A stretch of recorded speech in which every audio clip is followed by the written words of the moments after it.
ఆ అమ్మాయి విషయంలో మొత్తం తప్పంతా జానీ మాస్టర్దేనా? హాయ్ గైస్, ఐఎమ్ అంజలి. ప్రముఖ కొరియోగ్రాఫర్ అయినటువంటి జానీ మాస్టర్ మనలో చాలా మందికి తెలిసే ఉంటుంది. తెలుగులో మంచి కొరియోగ్రాఫర్ గా పేరు తెచ్చుకున్న జానీ మాస్టర్ ఇప్పుడు తమిళ్ మరియు హిందీ సినిమాల్లో కూడా కొరియోగ్రఫీ చేస్తూ వెళ్తున్నాడు. ఇప్పుడు అసలు విషయానికి వస్తే 2 రోజుల క్రితం జానీ మాస్టర్ దగ్గర అసిస్టెంట్ గా పనిచేసిన అమ్మాయి ఒకరు జానీ మాస్టర్ పైన పోలీస్ స్టేషన్ లో కేసు పెట్టింది. మరి ఆ కేసు ఏంటి? ఆ కేసులో నిజం ఎంత ఉంది? అసలు జానీ మాస్టర్ విషయంలో ఏం జరుగుతుంది? ఈ వీడియోలో మనం తెలుసుకుందాం. వివరాల్లోకి వెళితే, జానీ మాస్టర్ దగ్గర పనిచేసిన అసిస్టెంట్ అమ్మాయి ఒకరు జానీ మాస్టర్ తనను లైంగికంగా హింసించాడు అని అతడి పైన కేసు పెట్టింది. 2017లో డి షో ద్వారా జానీ మాస్టర్ కి పరిచయం అయిన ఆ అమ్మాయికి జానీ మాస్టర్ దగ్గర అసిస్టెంట్ గా చేయడానికి పిలుపు వచ్చిందంట. అలా అసిస్టెంట్ గా జాయిన్ అయిన అమ్మాయితో పాటు మరో 2 అసిస్టెంట్లను అవుట్డోర్ షూట్ కోసం ముంబై తీసుకెళ్లిన జానీ మాస్టర్ మొదటిసారిగా ఆ ముంబై హోటల్లోనే తన పైన లైంగిక దాడి చేయడం జరిగిందంట.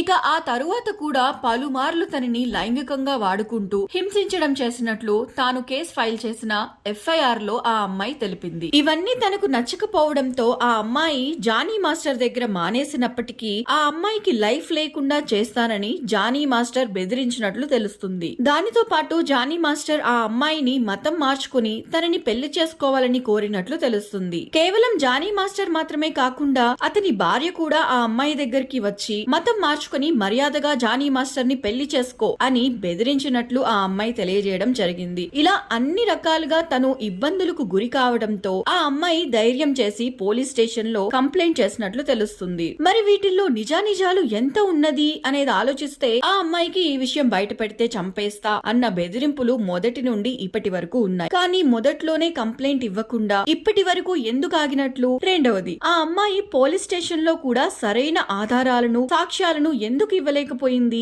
ఇక చివరిది, ఎవరి భార్య అయినా వచ్చి మతం మార్చుకుని తన భర్తని పెళ్లి చేసుకో అని ఎందుకు బెదిరిస్తుంది? ఇవన్నీ ఆలోచిస్తే ఆ అమ్మాయి చెప్పే మాటల్లో ఎంత నిజం అన్నది తేల్చుకోవడం కొంచెం కష్టం అనిపిస్తూ ఉంటుంది. మరో పక్క ఆలోచిస్తే ఇంత జరుగుతున్నా జానీ మాస్టర్ బయటకు వచ్చి జరిగిందేంటో చెప్పడం లేదు. సాధారణంగా చిన్న చిన్న విషయాల్లోనే వారికి చెడ్డ పేరు రాకుండా స్టార్స్ జరిగిన విషయాల్లో వివరణ ఇచ్చుకోవడానికి ప్రయత్నిస్తారు. కానీ జానీ మాస్టర్ ఇప్పటి వరకు అలాంటి ప్రయత్నం చేయడం లేదు. దానితో మరి నిజంగానే జానీ మాస్టర్ తప్పులు చేశాడా, అందుకే బయటికి రాలేకపోతున్నాడా అన్న అనుమానాలు కూడా వస్తున్నాయి. అసలు ఏం జరిగింది అన్న విషయాలు మనకి పూర్తిగా తెలియాలి అంటే మాత్రం పోలీసులు ఈ కేసులో మరిన్ని విషయాలను వారి ఇన్వెస్టిగేషన్ ద్వారా బయట పెట్టే వరకు వేచి చూడాల్సిందే. మరి మీలో ఎంతమంది జానీ మాస్టర్ ఖచ్చితంగా తప్పు చేసి ఉండొచ్చు అనుకుంటున్నారు? కింద కామెంట్ సెక్షన్ లో తెలియచేయండి. ఇలాంటి ఆసక్తికరమైన విషయాలను తెలుసుకోవటానికి మా ఛానల్ ని సబ్స్క్రైబ్ చేయడం మర్చిపోకండి.